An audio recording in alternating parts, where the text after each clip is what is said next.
For exclusive content that Shakaama offers, join us over at Patreon as supporter of the Shakaama Live Show.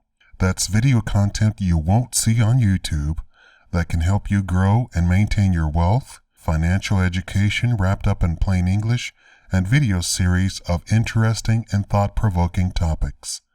Join us at bit.ly/PatronShack. It's the first link in the information box. Hello everyone, my name is Shakaama. I'm going to say something. It's going to sound strange to you. And it's simply because you have not been doing the research that I've been doing. So let me put everything into context. So you know I've been studying vitamins, nutrition, macronutrition, micronutrition. I've also been studying cloning.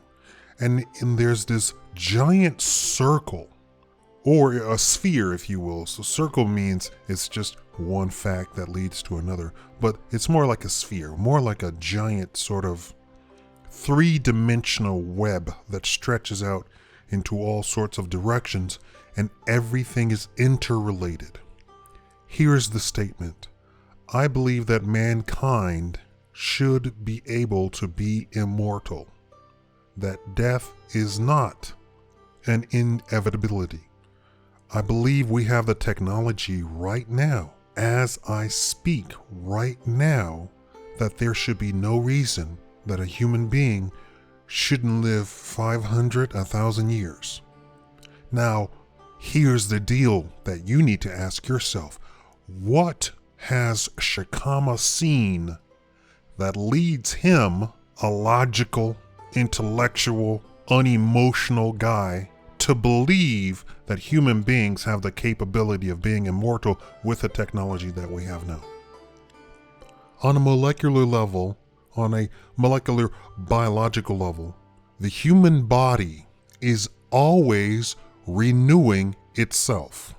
Now we get into cloning, and they have a theory that you have a set time, and depending on at what time you take DNA samples from a body, that includes animals too, that clone that you create from that sample will only be in existence that complete fated time that the body is supposed to die.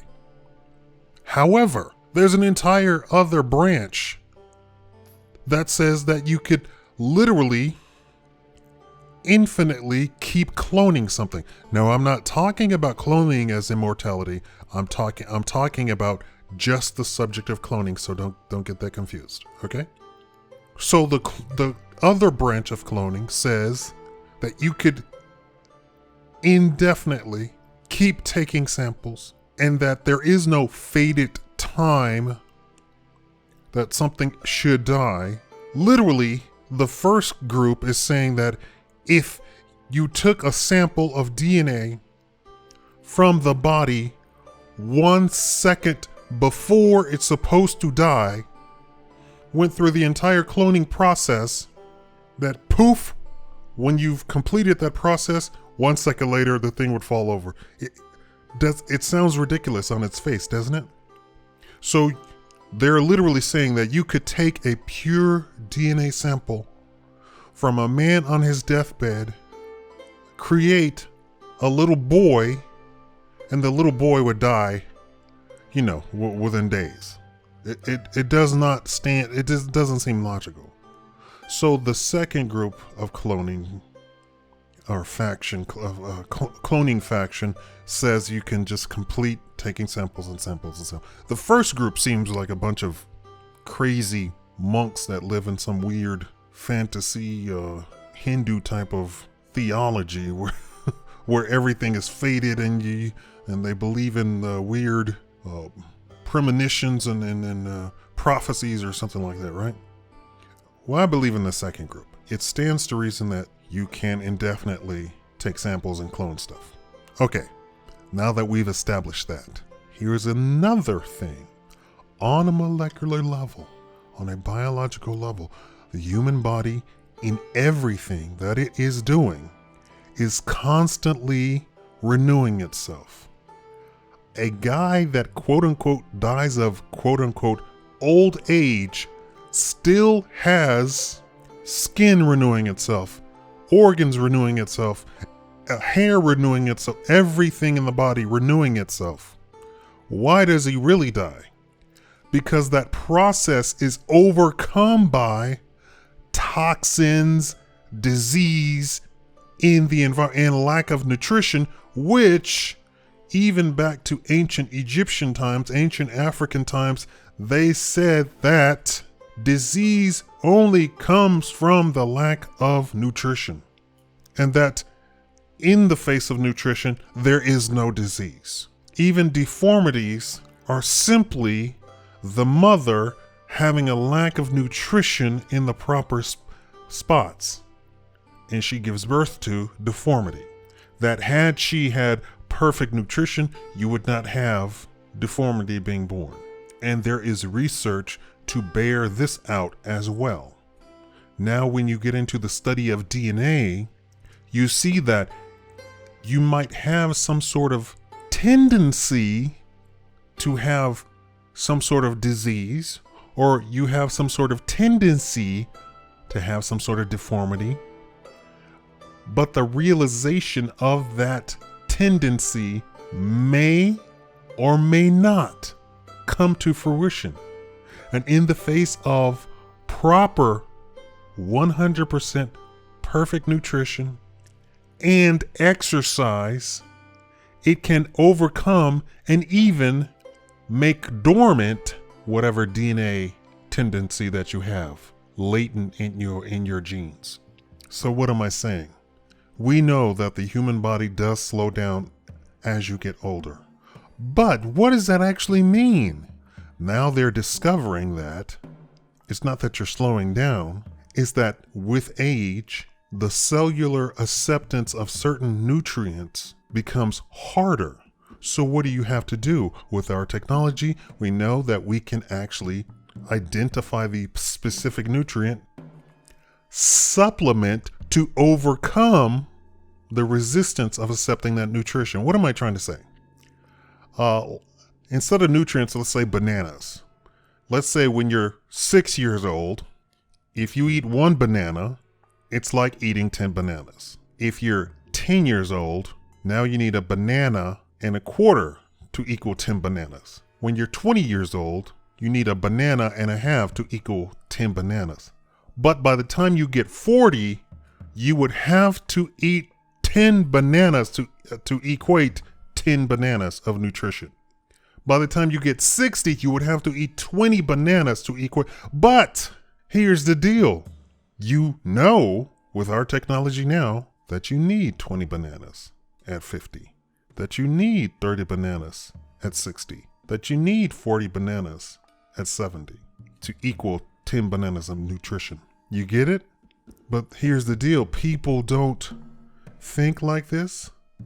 Our doctors, especially in the West, do not want to even think like this, do not even want to even venture into discovering whether or not you need 20 bananas, 30 bananas, or 60 bananas to equate 10 bananas of nutrition at your specific age. They don't want to do this.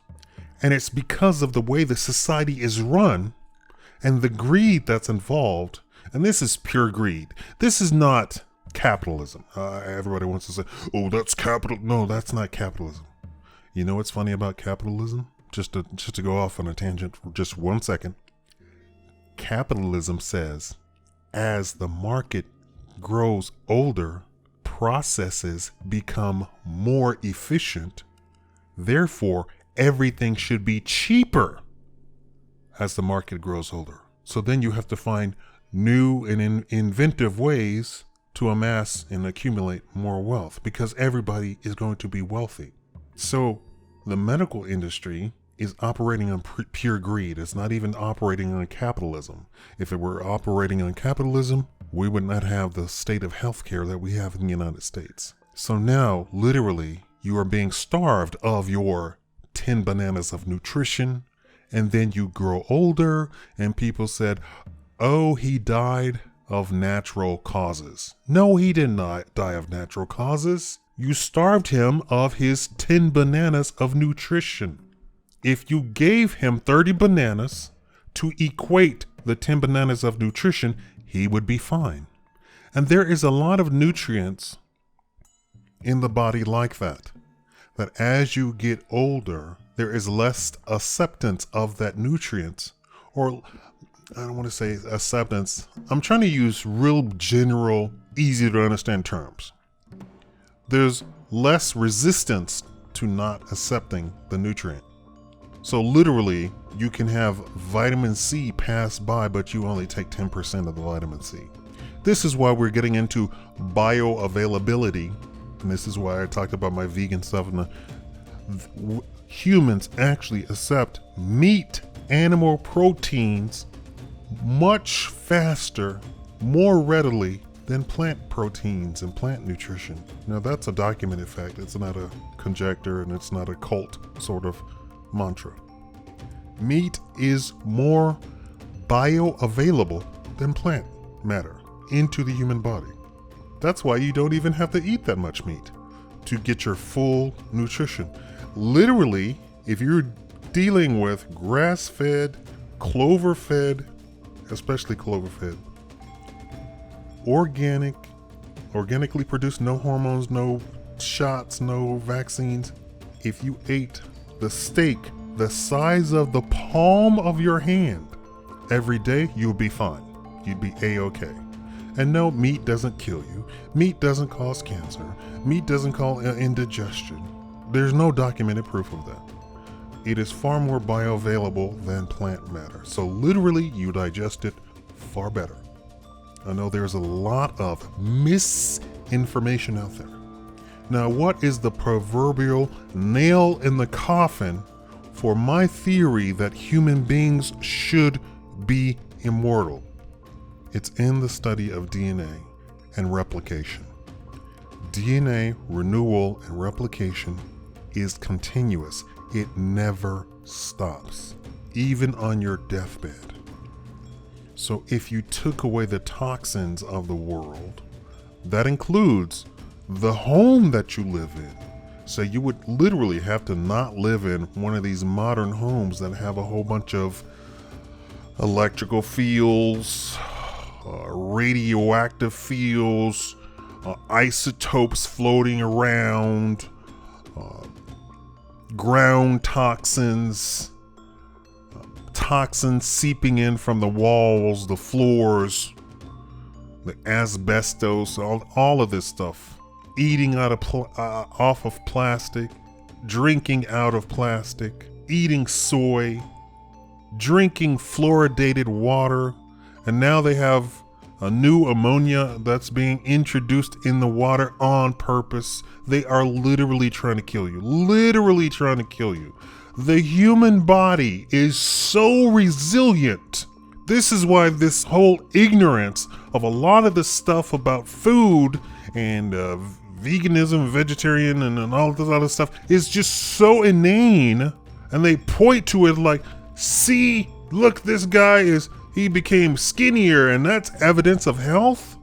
No, a lot of doctors will say losing weight, bad. Gaining weight, good. And we're not talking about fat. We're talking about gaining weight naturally as a part of aging, the aging process. A 60-year-old human on a perfect diet is supposed to weigh more than a human at the age of 20. Period. Hands down, no argument. And let's say they eat the same amount of calories. Over the course of time, as the body slows down and you become less active, yes, a 60-year-old naturally is less active than a 20-year-old.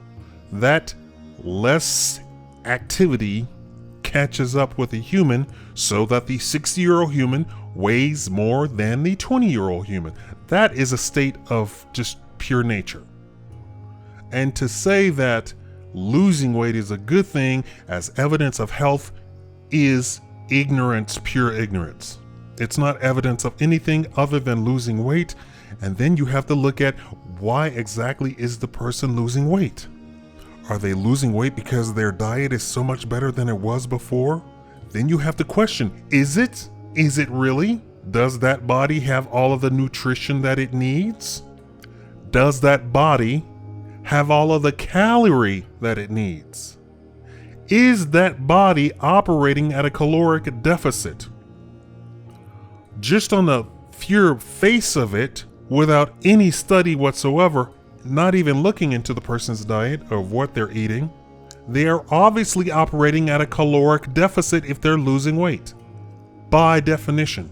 So is the caloric deficit good or bad? And a lot of people literally are so simple-minded, and this whole Hollywood thin is in, skinny is good, so it even seeps into things like people who are literally trying to be nutritious. And it takes a nutritionist to come out and say, no, being thin is not the goal. Being healthy is the goal. Now we're discovering a lot of things where, like male pattern baldness, it's not the testosterone. That's just one contributing factor. And in fact, you're operating at a nutrition deficit, and that's why you're actually going bald. Remember what I said at the in the middle of this? I said you can have something in your genes, and it can be latent, and because of nutrition, you can completely suppress it so that it's never made obvious. That means, are you going to grow a leg shorter than the other? Okay, with perfect diet and nutrition, the leg might grow to a regular size. You might not go bald. Nutrition plays a role in all of that. Exercise plays a role in all of that. Now let's get into exercise and the study of genetics in exercise. They have discovered that exercising retranslates your DNA. How crazy is that? I said at the beginning of this, with the technology that we know now, I believe that the human being can be immortal and that we're being killed off systematically. That's what's going on. It's not natural. Now we have men who are 80 years old who look like they're 20. They have the bodies of 20-year-olds. Now they might not have perfect nutrition, but there is something going on with their continued exercising that makes them look far younger than they actually are. When you start looking at the upper ends of the human lifespan, they're coming out and saying that is getting longer and longer. It used to be 110, then it was 112, then it was 113, and now it's 114. And it seems, they say that seems to be the limit, but they set that at 110. Now it's up to 114. People are living to 114. Now, I don't know what state and shape that they're in, but I've seen 100-year-olds talk like 40-year-olds, having the mental acuity, being able to get around. You know, you have some 80-year-olds who need crutches, who need the walkers, who need scooters, who need the electric wheelchairs to get around, and some of them can't even talk. Some of them have no mental capability, and they're just 80 years old. But we have 100-year-old people walking around, and they look and act like a 40, 50-year-old. They're very active and what have you. You would never guess that they're 100 years old. That's at 100. So it seems that I don't believe that 114 is the maximum human longevity. I believe with perfect. Now, what would I have to do my own study on this? I would literally have to capture people before, you hear me? Before they are born. And I would have to sequester them, the mother and the father, have the mother and the father have perfect nutrition, perfect exercise, perfect diet.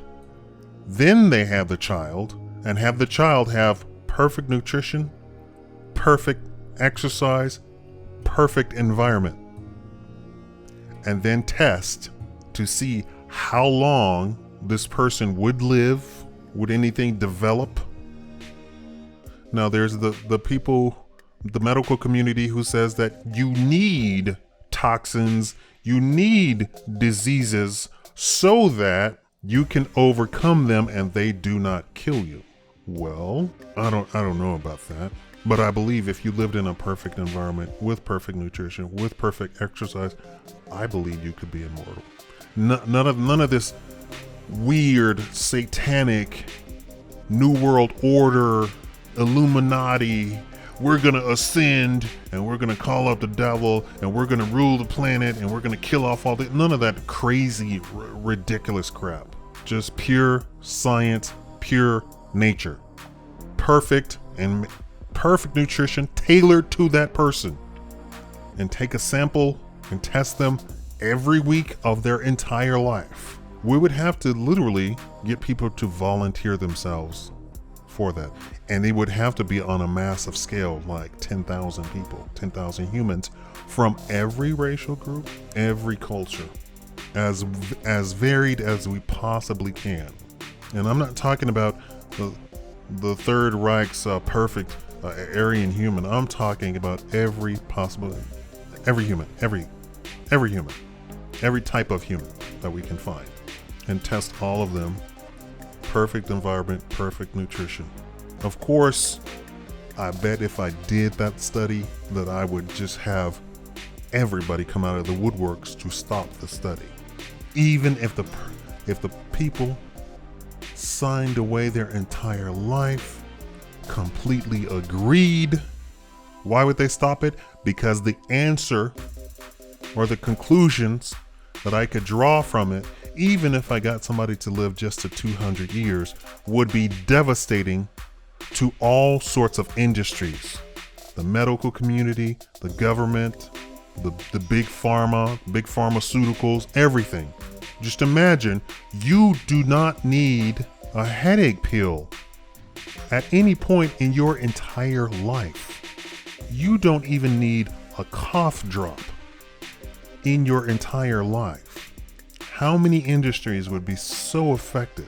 Even the food industry, because we would have to grow heirloom vegetables, organic, grass-fed, clover-fed beef, free-range chicken, free-range cows, free-range pigs in the pristine environment, perfect environment for the livestock, perfect environment for the fish. So many industries would simply collapse just from the conclusion of that study.